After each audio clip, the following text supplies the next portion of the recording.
Mon exposition s'appelle « La matérialité de l'évanescence ». C'est une exposition réfléchie dans le cadre de ma maîtrise en arts visuels. C'est une exploration des presque rien et des petites choses du quotidien qui passent inaperçues et qui sont en fuyance et qui passent rapidement dans le temps. Dépendamment des moments que je cueille, chaque proposition artistique, si on veut, va s'adapter à l'évanescence du moment en question. L'espèce de qualité intangible qui est là dans chacun de ces moments-là va être le point de départ de choix ou de besoin de médium que je vais utiliser. Par exemple, l'œuvre Anémomètre, c'est vraiment un moment de vent particulier que j'ai voulu capter. Donc, tout simplement, j'ai amené un papier noir sur mon balcon, puis j'ai utilisé la craie blanche que j'ai sablée au-dessus du papier pour que le vent lui-même dépose la craie sur le papier.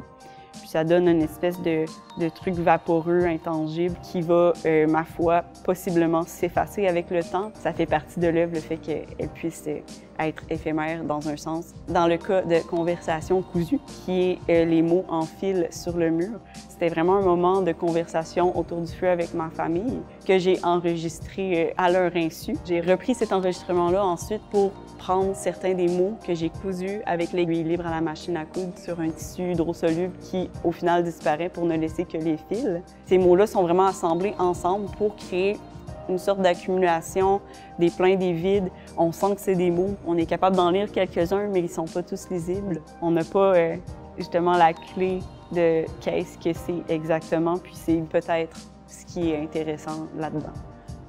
La première œuvre qui aurait déclenché mon présent travail, ce serait une combinaison de deux œuvres que j'ai faites au bac. La première, c'est un petit livre d'artiste tout simple, avant que j'aie même des notions de reliure, qui est relié un petit peu tout croche, dont les mots à l'intérieur sont vraiment le point de départ de mon intérêt pour ces brouillages-là, les manques, le vide, le silence, l'absence, ce genre de choses. Combiné avec une autre œuvre, Réminiscence constellée, c'était vraiment des petits îlots de souvenirs sur différents format de papier avec beaucoup de blanc autour.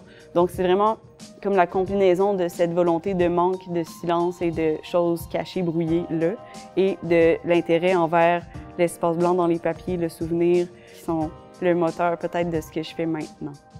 Des personnes qui auraient eu une influence sur mon parcours d'artiste, bien sûr, il y aurait Sébastien Lavoie qui m'a appris énormément au niveau de la technique. Moi, je travaille beaucoup papier, fil, 2D, puis son apport en sérigraphie, en reliure dans le cours de livre d'artiste a été, ma foi, précieux. Sinon, il y aurait Parise Martin, évidemment, tous ceux qui ont eu des cours avec elle la voient comme marquante dans leur parcours parce que sa réflexion sur l'art et la manière qu'elle avait de nous faire réfléchir sur l'art était vraiment de qualité, si je puis dire. Quand moi, je fais de l'art et quand peut-être d'autres qui l'ont eu comme enseignant font de l'art, on entend sa petite voix parfois résonner dans nos têtes. L'œuvre qui est derrière moi s'appelle Dessin de rêve et elle est vraiment en écho à Cueillette de rêve. Donc, Cueillette de rêve, c'est vraiment moi, pendant un an, qui a tenté de cueillir ses rêves au matin au réveil pendant le moment brumeux de souvenance de la nuit.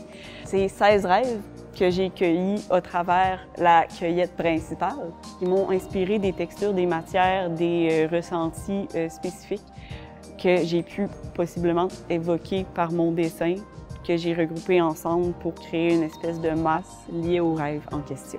Quand j'étais au baccalauréat en arts visuels, je travaillais vraiment à partir de la mémoire, du souvenir. J'utilisais vraiment comme ce vocabulaire-là pour définir ce qui m'intéressait dans ma pratique. À la maîtrise, j'ai voulu voir le tout d'un autre œil, puis essayer de creuser c'est quoi les moments comme déclencheurs qui me partaient dans la création. Mais au final, après avoir terminé mon mémoire, je me suis rendu compte que tout ce questionnement-là tournait un peu autour de la manière de me souvenir, puis ça faisait comme un retour vers le bac, puis tout ça est lié, veux pas, dans ma manière de réfléchir.